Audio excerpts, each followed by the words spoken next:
আজ এই কাঁঠাল গাছটি রিপোর্টিং করব। এই কাঁঠাল গাছটির বয়স 2 বছর।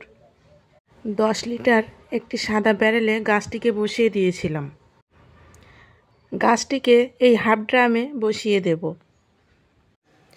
ব্যারেলটি সাবধানের সাথে ভেঙে গাছটিকে আস্তে আস্তে বার করলাম।